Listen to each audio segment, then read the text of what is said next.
क्योंकि बहू झूठ नहीं बोलती। सुधा और राकेश के 3 बेटे थे। शादी के बाद तीनों माँ बाप से दूर रहते और सिर्फ त्योहारों में आते। माँ जी, पिताजी, अगली बार आप लोग हमारे घर आइएगा। अरे नहीं बहू, सब यही आ जाते हैं तो घर खिला खिला लगता है।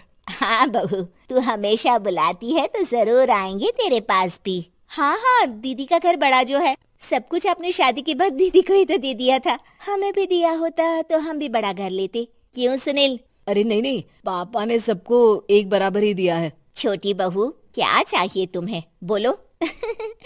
वो आपके सोने की चेन वाली घड़ी है ना, वो अगर आप मुझे, तभी वहाँ मजली बहू भी आ जाती है। और मुझे ना आपका मंगलसूत्र कितना लंबा, सुंदर और भारी भी है। अरे हाँ हाँ, तुम दोनों को ही दूंगी बहू, चिंता न करो। चलो अब खाना लगाओ, खाना खाया जाए। सभी मिलकर खाना खाते हैं कि पड़ोसन आ जाती है। अरे सुधा बहन, थोड़ी चीनी तो देना, घर में शक्कर नहीं है और मेहमान सर पर बैठे हैं। अरे छोटी बहू, चाची को शक्कर तो दे दो। अरे मजली दीदी, आप दे दीजिए ना, मैं यहाँ कम आती हूँ तो मुझे पता ही नहीं है कि सासू माँ सारी चीजें कहाँ रखती है। और तुम, मैं कौन सा यहाँ रोज शक्कर फाँकने के लिए आती हूँ, मुझे भी नहीं है पता। तभी बड़ी बहू हाथ में चीनी की कटोरी लेकर आती है। चाची, शक्कर आप लोगों का बड़ा सहारा है माँ जी और पिताजी को, वरना हम लोग तो यहाँ रहते ही नहीं। आप जैसे पड़ोसी हैं तो हम निश्चिंत है। और जीती रहे बहू, अब तो ये घर पड़ोस कम परिवार ज्यादा लगता है। सुधा अपनी बड़ी बहू को देखकर बहुत खुश रहा करती थी। वो उससे अक्सर घंटों बात भी किया करती, लेकिन दोनों दूसरी बहुओं का भी वो समझती थी कि शायद छोटी है, वक्त आने पर संभल जाएंगी। समय आ जाता है जब सभी को वापस जाना होता है। माँ जी, हम लोगों की फ्लाइट पहले है, हमें इजाजत दे। वो सास के गले लगकर चली जाती है। थोड़ी देर बाद छोटी बहू कहती है, माँ जी, मैं ना ये सोफे के कवर और चादरें ले जा रही हूँ, यहाँ तो ऐसी ही पड़ी रहेंगी। हाँ हाँ बहू, ले जा। और कुछ चाहिए तो बोल। और तो चाहिए बहुत कुछ, पर चलिए कोई बात नहीं, अगली बार ले जाऊंगी मैं। ऐसे ही मंजली बहू भी घर का बहुत सारा सामान ले जाती है। सभी के जाने के बाद सुधा राकेश से कहती है, घर कितना सूना लग रहा है ना। हाँ, और खाली भी। तुम्हारी दोनों बहुएं सब बटोर गई। अरे ठीक है ना, हम दोनों ही तो हैं, कितना सामान लगेगा। फिर उन लोगों की नई गृहस्थी, इतना मत सोचा करे। समय बीतता है। ऐसे ही हर साल त्योहारों में सुधा और राकेश के बच्चों की बहू आते और जाते वक्त ढेर सारा सामान पैक कर कर ले जाती। लेकिन कुछ ही सालों में सुधा का देहांत हो जाता है।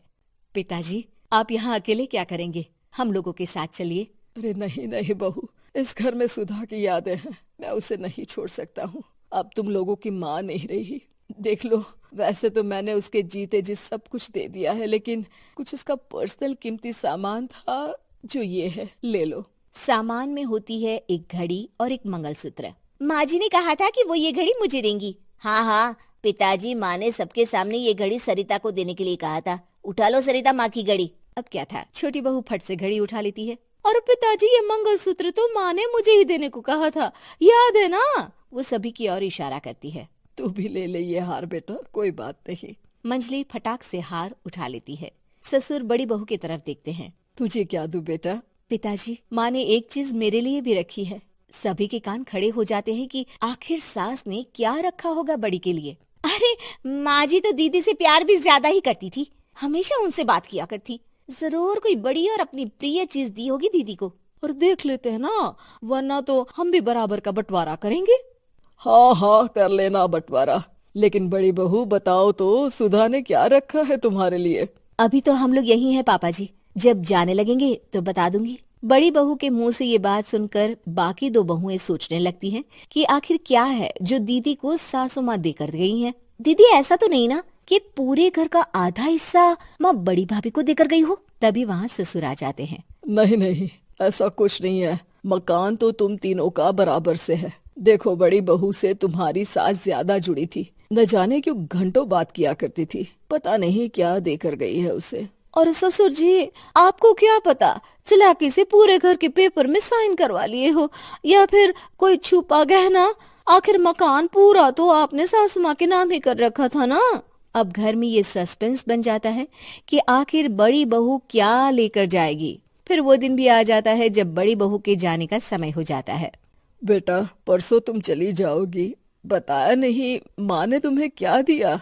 घड़ी और हार जो बेशकीमती था और तुम्हारी सास को सबसे ज्यादा प्रिय था, उसका तो बंटवारा भी हो चुका है। अब तुम्हारी बारी। हाँ पिताजी, आज मैं ये बात बताने ही वाली थी। माँ ने मुझे उससे भी बेशकीमती चीज दी है और वो है आप। आपसे अधिक प्रिय उन्हें कुछ नहीं था। माँ चाहती थी कि आप मेरे साथ रहें। चलिए पिताजी। बेटा, मेरे पास तो कोई पेंशन भी नहीं है और ना ही कोई प्रॉपर्टी। लेकिन आपके पास संस्कार है पिताजी, जो मेरे बच्चे आपसे लेंगे, तो आपको ले जाने पर स्वार्थ ही है मेरा। चलिए ना पापा। सभी के सामने पिताजी बड़ी बहू और बेटे के साथ उनके घर चले जाते हैं।